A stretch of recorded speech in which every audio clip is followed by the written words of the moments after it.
नमस्कार दोस्तों, हमारा आज का सवाल है 18 से 54 तक सम संख्याओं का योग कितना होता है।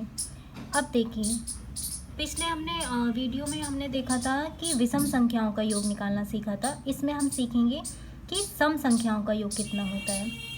अब देखिए, हमारा सभी में एक ही रूल फॉलो होगा। 1 से n तक सम संख्याओं का योग आपसे जितनी भी पूछी गई है, चाहे इसमें तो 18 से 54 पूछी गई हैं, अगर आपसे पूछी जाती है कि 20 से लेकर 60 तक की सम संख्याओं का योग कितना होगा, तो सभी में हम यही रूल फॉलो करेंगे। देखिए, हमारा फॉर्मूला है अंतिम सम संख्या बटे में 2, अंतिम सम संख्या बटे में 2 प्लस में 1। हमारा सभी सवाल में यही रूल फॉलो होगा। अब देखिए, हमारा 18 से 54 दिया गया है, ठीक है। अब हम 18 से 54 निकालने के लिए हम क्या करेंगे, सबसे पहले 1 से लेकर 54 तक की सम संख्याओं का योग निकालेंगे। अब हम इसमें 1 से लेकर 54 तक की सम संख्याओं का योग हमने क्यों निकाला है, ये मैं आपको बताऊंगी। अब 1 से लेकर 54 तक की जो सम संख्याएं हैं, हमारा इसमें भी वही रूल फॉलो होगा, अंतिम सम संख्या बटे में 2, अंतिम सम संख्या बटे में 2 प्लस में 1। अब देखिए, 1 से 54 तक की जो अंतिम सम संख्या है वो हमारी है 54, ठीक है।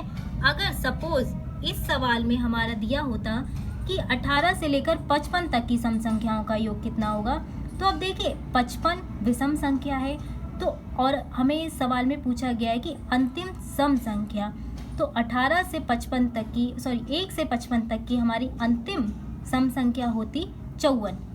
समझ में आया आपको?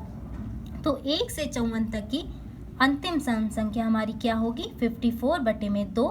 फिर हम अंतिम सम संख्या 54 बटे में 2 प्लस में 1।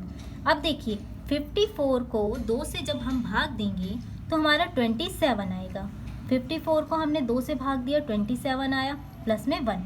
27 प्लस में 1, 27 को 1 करेंगे 28 आएगा। 27 को मल्टीप्लाई 28 से करेंगे, हमारा 756 आएगा। अब देखिए, हमारा सवाल में पूछा गया था कि 18 से 54 तक की सम संख्याओं का योग, तो हम इसमें क्या करेंगे, हमारा जो निकालने का तरीका ये था कि 1 से 54 तक के में माइनस कर देंगे 1 से लेकर 17 तक की सम संख्याओं को। अब देखिए, हम क्या करेंगे, हमने यहाँ पे निकाला 1 से 54 तक की सम संख्याओं का योग। अब हम निकालेंगे 1 से 17 तक की सम संख्याओं का योग। अब देखिए, यहाँ पर 17 जो है हमारा विषम संख्या है, और 1 से 17 तक की अंतिम सम संख्या हमारी होगी 16। तो हम क्या करेंगे, 16 बटे में 2 ब्रैकेट 16 बटे में 2 प्लस में 1। जब 2 को 16 से भाग करेंगे तो हमारा 8 आएगा, और इधर भी हम सेम प्रोसेस करेंगे, 2 को 16 से